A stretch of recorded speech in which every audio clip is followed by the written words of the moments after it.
رب جب کسی کو اپنا بنا لے پھر ان کا مرتبہ کیسے ہو جاتا ہے۔ فاروق اعظم رضی اللہ تعالیٰ عنہ کی بارگاہ میں عرض کی گئی، حضور دریائے نیل جو ہے یہ مصر کے لوگوں کی ایک عجیب روایت ہے کہ سال میں ایک لڑکی کو تیار کر کے زیب و زینت کروا کر دریا کے حوالے کرتے ہیں، حوالے نہ کریں تو دریا جاری نہیں ہوتا، دریا اب کم ہوتا جا رہا ہے۔ میں نے لوگوں کو، اس زمانے کا گورنر کہتا ہے، میں نے لوگوں کو منع کر دیا ہے کہ اسلام میں اس روایت کی کوئی گنجائش نہیں ہے۔ حضرت عمر نے فرمایا تم نے بالکل ٹھیک کیا۔ اس نے عرض کہا حضور بات یہ ہے کہ دریا کا پانی کم ہوتا جا رہا ہے، اب اگر دریا جاری نہ ہوا تو لوگوں کا کہیں اعتقاد کمزور نہ ہو جائے۔ اللہ اکبر، حضرت عمر کی اتھارٹی دیکھیے، رب کی بارگاہ میں مقام دیکھیے۔ حضرت عمر نے ایک رکعہ لکھ کر دیا، خود نہیں گئے، دریا کے نام پر ایک خط دے دیا، فرمایا جاؤ اس خط کو، اس رکے کو دریائے نیل میں ڈال دینا۔ اس رکے میں کیا لکھا تھا کہ اگر اے دریائے نیل،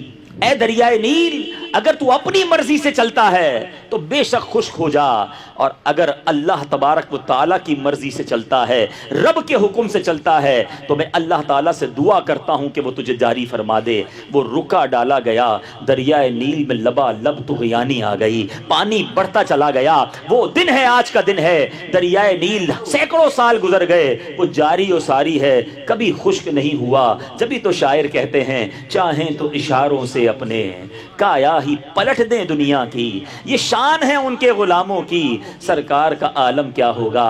نبی پاک سے یہ فیض صحابہ کو ملا، صحابہ سے یہ فیض اولیاء کو ملا۔ غوث اعظم رضی اللہ تعالیٰ عنہ فرماتے ہیں نا قصیدہ غوثیہ میں، نظرت الی بلاد اللہ جمعا کخردلۃ علی حکم اتصالی۔ غوث پاک فرماتے ہیں کہ میں اللہ کے شہروں کو اس طرح اپنے ہاتھ پر دیکھتا ہوں جیسے ہاتھ پر رائی کا دانہ ہوا کرے۔ کچھ لوگوں کو یہ بات سمجھ نہیں آتی کہ کیسے ہو سکتا ہے کہ جس طرح ہاتھ پر رائی کا دانہ ہو ساری دنیا کو دیکھ لیں۔ آج سائنس نے ہماری مشکل آسان کر دی ہے، چھوٹا سا موبائل ہاتھ میں لیجئے، انٹرنیٹ کنیکشن لیجئے اور جناب اس میں گوگل میپ کھول لیجئے، دنیا میں کون سی جگہ دیکھنی ہے اپنے ہاتھ پر آپ دیکھ سکتے ہیں۔ میں سوال کرنا چاہتا ہوں اے اولیاء کرام کے چاہنے والوں، ایک گناہگار، ایک فاسق، ایک بے نمازی، ارے جیسا ہی بدکار ہو، چند ہزار کا موبائل لے لے، چند 100 کا نیٹ لے لے، وہ جناب اپنے ہاتھ پر موبائل رکھ کر دنیا دیکھ سکتا ہے، تو کیا میرے غوث روحانی کریکشن سے دنیا کو نہیں دیکھ سکتے؟